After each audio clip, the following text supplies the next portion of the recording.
Today we are reading Tearful Tales Collection, a collection of true stories compiled by a scholar named Kairos from a time of great change in the Grove. They received their name from the constant tears that Kairos shed during compilation, which made continuing their work extremely challenging. This collectible can be found starting from the Golden Calyx Bud of Treasures in Murmuring Woods, Grove of Epiphany. It is found on a bookshelf in the ruined library. Editor. This collection was compiled by Kairos, the scholar. All stories contained are true stories that occurred during the time of great change in the Grove and are preserved by the sacred tree of Circes. May the light of intellect and reason shine on forevermore. The School of Eternity. For countless mornings we would recite the teachings of Thelesis on the stone steps of the courtyard of Storgi. As the morning dew condensed on the leaves above us, it would drip onto the pages of our books. I always believed back then that these water droplets must contain the sparks of wisdom, just as Circes condenses every new thought into nourishing dew.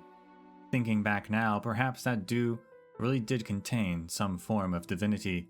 How else could we have enjoyed such wonderful moments inside the Grove for so long? How else would even the dullest of students have been able to gradually achieve enlightenment within it? The final lecture. The lesson that day was meant to be like any other. We were discussing the differences between the ideals of Erythrochromism and Helcolithism at the Star Chase Atrium, to debate whether sensory knowledge supersedes reason or whether reason births sensory knowledge. Suddenly someone shouted out, "Look up, in the sky!" "What is that?" We raised our heads to see that the stars in the sky had dimmed as if they were eclipsed by a layer of fog. Only later did we learn that this was the portent of the black tide's coming. The teacher calmly responded, "Everyone, we shall terminate our teachings for this semester here. I hope that you will all remember that thought is the most noble form of ritual." That was the final lesson I received within the Grove. Tears and Grief. The following words were discovered on the walls of the Chamber of Purifying Tears. "Dearest Mother, I remember that you once told me that the cold can clear our minds. Now immersed in the cold of this pool, all I feel is numb. I never got to see you on the day that you left us. You followed the caravans to Akama and said you would bring me back a copy of On the Seven Emotions and Three Forms of Love, but the black tide came too quickly. Now I finally understand why this place is called the Chamber of Purifying Tears. This pool is not only purifying my body, it is also washing away the sadness in my heart. Oh, how I wish I could taste your cinnamon rolls just one more time.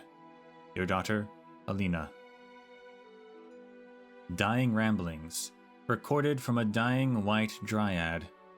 They said that we would die, but how could a tree fear death? Our root systems are connected and our memories flow between us. Even if our branches dry and rot, the seeds of intellect will sprout again. I remember the scholars who would come and go through this land.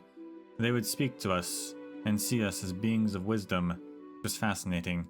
They forget the wisdom of life itself in their pursuit of eternal knowledge. When the black tide breaks us down, it is the youngest branches that wither first. This reminds me of the first lesson of Circes. Wisdom must be rooted in the earth. Confessions of a Fugitive. As I escaped with all the books I could carry, the library of Philia had already been mostly overrun by the black tide. Those precious manuscripts dissipated into a cloud of black smoke in an instant. I came across many other scholars who were trying to escape along my way. We supported each other and shared what rations we had remaining. When we were overwhelmed with fear, we would take turns reciting the content of the works we could remember, so we wouldn't lose the wisdom of the Grove. As we were running away from the Grove, it was with utmost irony that we kept remembering the warning Thelesis shared in regarding pilgrimages. When you are chasing after the stars, make sure to pay attention to what lies underfoot. Perhaps this is some kind of cruel joke of fate.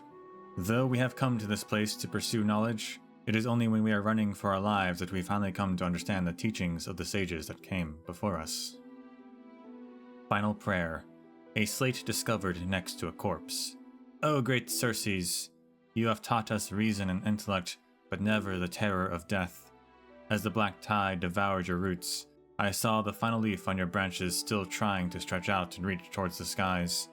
If this is truly the end, please grant me your tenacity and allow me to think until my final moment. Editor's Afterword. As I was compiling these stories, I often found myself unable to stop crying. As each tear fell onto the paper below, it would cause the ink to spread into a small pool. It was as if those who had passed were still trying to tell me their unfinished stories. However, I think that this is the final epiphany that Circes has left us, that even in the darkest of times, the core flame of reason will never be extinguished. If you are reading this in the distant future, please remember, the Grove was not merely a place that imparted knowledge to countless scholars. It is also a symbol of our ideals and beliefs. Though we have fallen, our ideals and faith will always remain here, never to be extinguished.